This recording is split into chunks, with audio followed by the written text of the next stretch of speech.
Il y a aujourd'hui un éparpillement du peuple de Dieu physique et géographique. Certains pays sont sous l'emprise de dictatures. Nous ne connaissons pas l'état de ces pays, mais je pense que nous pouvons dire que les choses ne sont pas comme elles devraient être parmi le peuple de Dieu. Les choses sont extrêmement difficiles. Ce qui représentait la communion et l'expression collective a peut-être cessé. C'est certainement le cas dans certains de ces pays. Maintenant, dans une telle situation, dans un tel délabrement extérieur des choses spirituelles, est-ce la fin de tout, ou bien y aura-t-il une cohésion spirituelle qui triomphera après coup? Sera-t-il révélé que l'œuvre destructrice de Satan n'aura pu toucher cette homogénéité spirituelle? Demeure-t-il dans les lieux invisibles, l'homme met devant Dieu un témoignage sur la terre, une cohésion du peuple de Dieu, une unité indéfectible que Satan n'a pu détruire ni même toucher, mais qui au contraire contribue à sa déroute? Frères et sœurs en Christ, chers amis, la réponse à ces questions essentielles et cruciales dépend de la vision que nous avons, de ce que nous avons vraiment vu. Je sais ici qu'il s'agit tout d'abord de voir le Seigneur. Il a toujours été ainsi, il en sera toujours de même. Fixant les yeux sur Jésus, le chef et le consommateur de la foi. Ce regard sera toujours essentiel afin de nous sauver de nos souffrances. Car cette exaltation est liée aux souffrances. Ceci est indiqué par ce qui suit immédiatement, à cause de la joie qui était devant lui, a enduré la croix et en méprisé la honte, et s'est assis à la droite du trône de Dieu. C'est une parole pour nous aider dans nos souffrances. Mais dans notre témoignage, nous devons voir le propos de Dieu et comment Dieu réalise ce propos. C'est le côté extérieur, le côté pratique.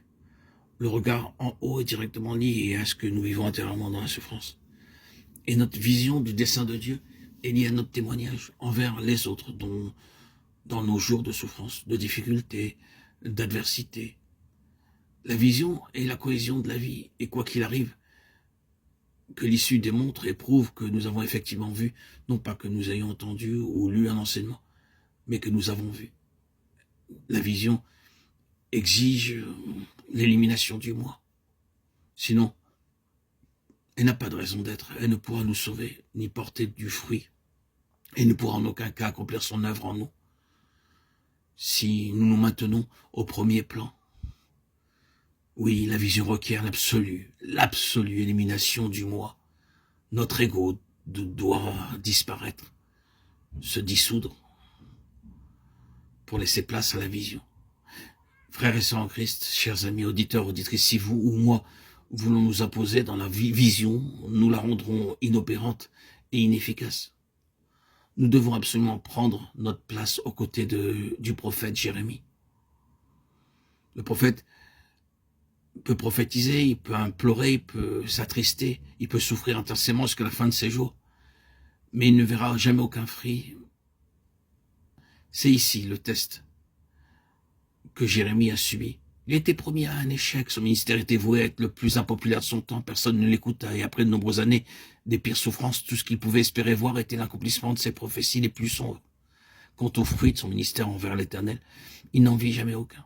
Et si le prophète avait pris position pour sa propre justification et celle de son ministère, s'il s'était imposé dans le propos de Dieu, s'il avait pris une place centrale dans l'accomplissement de la volonté divine, il n'aurait pas pu supporter le fardeau qui était le sien. Il est excessivement difficile de prendre et de garder ce genre d'attitude, car il est possible que nous ne voyions pas le fruit de ce à quoi nous avons été appelés. Tout ce pourquoi nous avons souffert, ce pourquoi nous avons pris position, notre témoignage ne portera peut-être pas de fruit pendant notre vie, bien qu'il y aura du fruit un jour. Selon la fidélité du Seigneur, nous-mêmes demeurerons impopulaires et discrédités. C'est ici le test du moi par rapport à la vision. Et c'est une épreuve considérable. Et nous devons faire face à cette épreuve maintenant.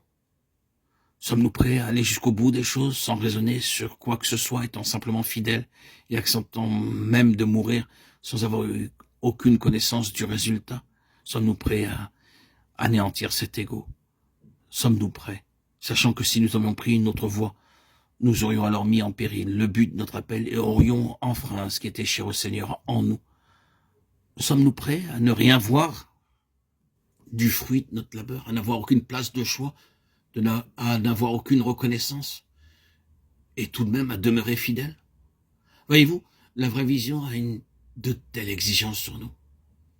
La véritable vision est une chose des plus exigeantes. Pour la plupart des chrétiens, surtout les plus jeunes, le mot vision veut dire qu'ils sont au centre des intérêts de Dieu. que nous participons de nous-mêmes à l'accomplissement des agissements divins. Ce n'est pas du tout le cas, car la vision de Dieu exige l'élimination du moi.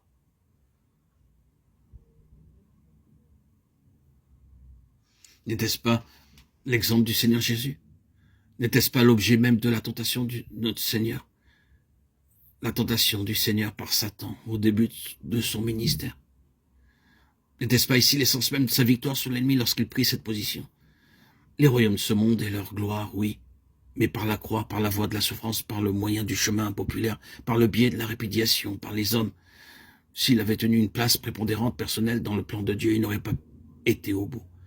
Ainsi que le Seigneur nous préserve et nous épargne de tout intérêt personnel dans les choses divines, que cet égocentrisme qui détruit la vision et qui nous mène indubitablement à la déperdition spirituelle ne fasse pas partie de notre vie, de notre quotidien. Oui, Seigneur, nous voulons la vision et que tout notre centre d'intérêt soit porté sur toi et non sur notre petit ego, notre moi imbu de lui-même, qui ne cherche qu'à s'enfler et vivre sur ses bases charnelles, purement humaines, ses propres forces, qui ne mèneront de toute évidence à ruiner sa vision, la vision divine à laquelle il est appelé, ne pourra pas lui être révélée.